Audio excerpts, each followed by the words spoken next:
Baik, pertama kita akan membahas mengenai spermatogenesis. Pada tahap ini, sperma akan berkembang di tubulus seminiferus testis. Sel sperma primordial disebut dengan spermatogonia. Spermatogonia tidak aktif di bagian luar tubulus dari akhir masa janin hingga dengan masa pubertas. Sel-sel tersebut tumbuh secara bertahap menjadi sel primer. Spermatosit bersiap untuk pembelahan menjadi sel-sel yang berukuran setengah dari ukurannya. Masing-masing spermatosit primer ini mengalami pembelahan meiotik pertama yang membentuk dua sel haploid yang lebih kecil yang dikenal sebagai spermatosit sekunder. Spermatosit sekunder ini membelah sekali lagi sehingga menimbulkan 4 sel haploid yang disebut spermatid yang mengandung tepat setengah dari genetik ayah. Melalui proses yang disebut spermiogenesis, spermatid berubah bentuk menjadi sel sperma matang. Inti spermatid mengembun, akrosom muncul dan ekor mulai tumbuh. Sebagian besar sitoplasma akan terlepas saat spermiogenesis selesai. Sel sperma melepaskan diri dari lapisan sel Cl pada tubulus ke dalam lumina. Sel sperma kemudian disimpan di epididymis, di mana mereka matang secara fungsional. Produksi sel telur pada organ reproduksi wanita, ovarium, disebut dengan oogenesis. Produksi sel reproduksi wanita terjadi selama periode tertentu. Sel telur dilindungi dan dipelihara oleh ovarium. Ada sejumlah besar folikel di dalam ovarium. Ada satu oosit primer di setiap folikel.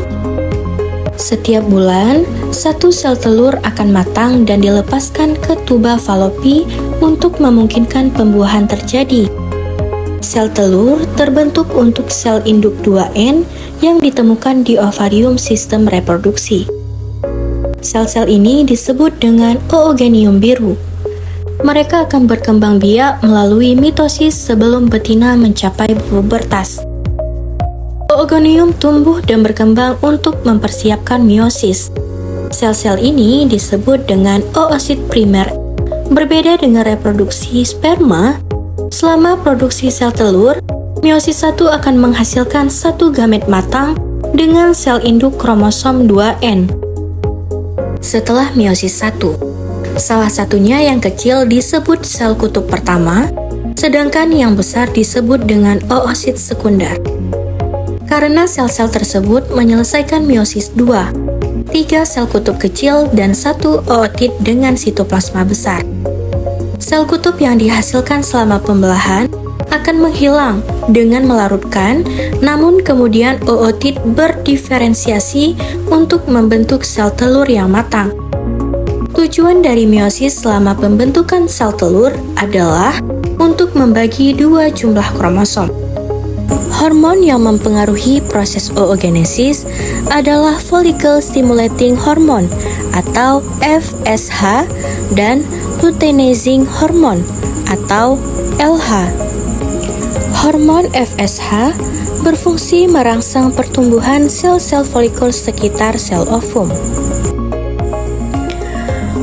Oogonium dalam oval pun mengalami perkembangan oogonium pada masa bayi, memperbanyak diri secara mitosis membentuk oosit primer ketika bayi berusia 8 bulan. Oosit primer mengalami meiosis 1.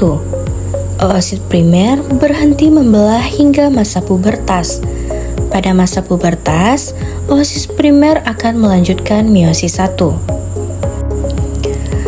Pada meiosis 1, oosit primer membelah menjadi dua sel yang berbeda ukurannya. Sel yang berukuran besar disebut dengan oosit sekunder haploid, dan sel yang berukuran kecil disebut dengan badan kutub primer haploid.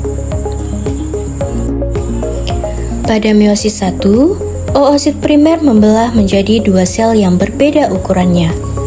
Sel yang berukuran besar disebut dengan oosit sekunder haploid, dan sel yang berukuran kecil disebut dengan badan kutub primer haploid. Oosit sekunder melanjutkan meiosis 2, tetapi tidak diselesaikan sampai tahap akhir, melainkan berhenti sampai terhentinya ovulasi. Jika tidak terjadinya pembuahan, oosit sekunder akan mengalami degenerasi. Bila terjadi pembuahan, maka oosit sekunder dan badan kutub-kutub primer melanjutkan meiosis 2. Pembelahan oosit sekunder menghasilkan satu badan kutub sekunder secara bersamaan. Pembelahan badan kutub primer menghasilkan dua badan kutub sekunder. Jadi, dari meiosis 2 akan dihasilkan satu ootit dan 3 badan kutub sekunder. Selanjutnya, ketiga badan produk sekunder akan mengalami degenerasi. Di sisi lain, otot berkembang membentuk ovum atau sel telur ovum. Ovum yang telah masak akan dihasilkan setelah anak perempuan memasuki masa pubertas. Pelepasan ovum yang berupa oosit sekunder dari ovarium disebut dengan ovulasi. Bersamaan dengan keluarnya ovum yang berupa oosit sekunder dari ovarium, dinding rahim akan mengalami penebalan untuk persiapan perkembangan janin. Namun, dinding rahim dan ovum akan meluruh dan diikuti oleh pendarahan apabila tidak terjadi fertilisasi. Sekian penjelasan mengenai skema oogenesis dari Four Girls Company. Terima kasih.